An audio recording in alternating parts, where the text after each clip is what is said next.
A British traveller saw a massive wave crash into the Norwegian cruise ship minutes before all 299. Passengers were ordered to wait at muster stations for hours as the boat battled 11 meters waves and high winds.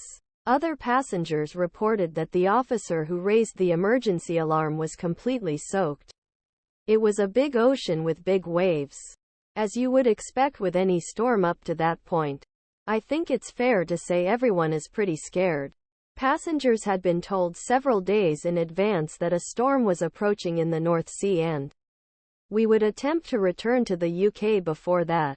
Fraser Gray. After wave hit, passengers heard approximately 5 seconds of noise over the PA system. And approximately 5 minutes later, emergency alarm was sounded and passengers began to head towards their assembly stations. The stations are located on decks 5 through 8, above sea level and near the lifeboats on the 7th floor. Crews distributed jackets and life jackets when we arrived at muster stations and assisted people who were unable to put on their jackets. It was actually eerily quiet and calm throughout, McRae said. People were obviously scared but pretty calm. Danish rescue boats also set out for the ship and arrived 40 minutes after the distress call. The passengers had been told several days in advance that a storm was brewing in the North Sea, and we would attempt to return to the UK before that. Catriona McRae. 10 After wave hit, passengers heard about 5 seconds of noise over the PA system.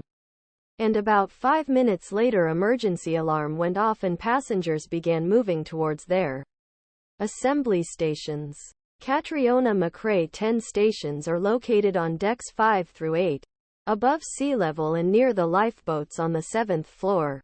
Meanwhile, the boat lost power midway through the voyage and was unable to navigate for several hours. Crew members had to manually steer the boat from the engine room, McRae wrote on Facebook. The captain came right away and told us what going on. Boat was intact. That we had Coast Guard support. And likelihood of needing to evacuate minimal, she told the Post of moment ship regained power. McRae said the cruise line would initially provide flights to London, where he should finish his cruise. As for further compensation, McRae said they were not told of any compensation. Eventually the passengers were allowed back to their cabins and asked to remain there until the storm calmed down. They have since been given the green light to proceed with caution around the ship. The storm has passed and the waves have risen. The waves and the wind have calmed down a lot, McRae said. The British woman said passengers were anxious about reaching the port and injuries were minimum. Despite the tough odds, McRae said it won't stop him from sailing and he's thankful for the crew. Eventually the 10 passengers were allowed back to their cabins. Catriona McRae. 10 British woman said passengers